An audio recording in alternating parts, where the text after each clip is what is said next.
This is a very interesting collection of 3 pieces of ephemera, all to do with the London Volunteers Regiment, and they came from the Jack Webb collection. So I'll move it in so you can have a bit of a better look at it, and hopefully there won't be too much reflection from the glass. So at the top here we have got a lovely little watercolour of a chap called Thomas Vaughan. To the middle we've got a letter calling him to review by the King in Hyde Park, and to the bottom we've got his regimental line card, which he wouldn't be allowed to attend for review without showing the card. So who are the London Volunteers?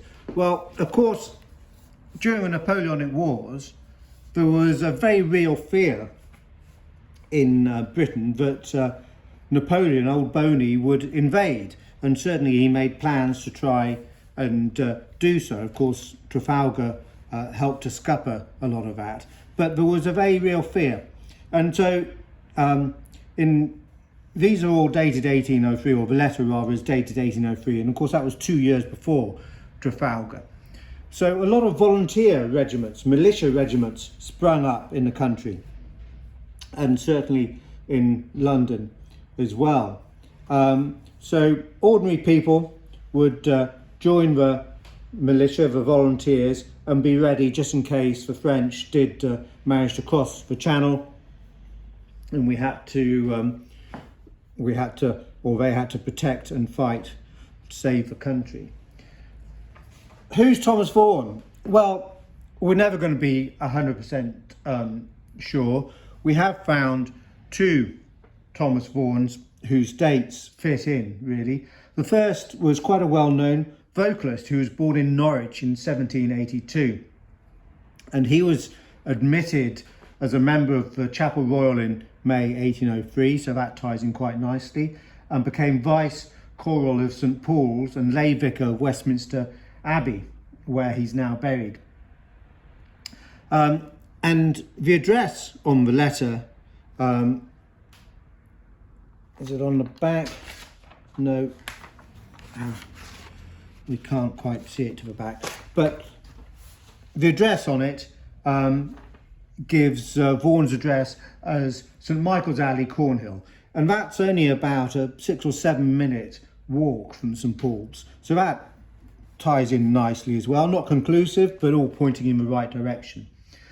But there was also another Thomas Vaughan, and he started off as first assistant and then ended up as clerk of the Royal Academy, and was there for 45 years as clerk of the Royal Academy in London. And in fact, in 1852, a member of the RA, John Prescott Knight, painted his portrait. And there are similarities in Knight's picture and this picture, but certainly again they're not conclusive.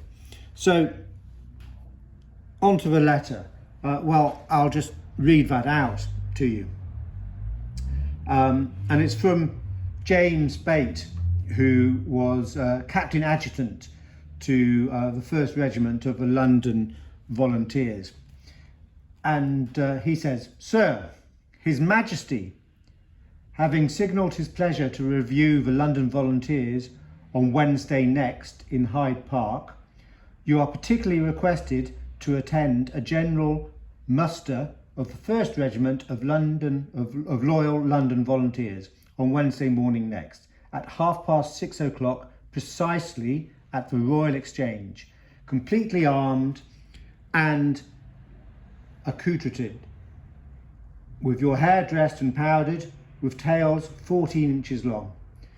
The Grenadiers and Light Company to wear their hair plaited up and tied with flashes.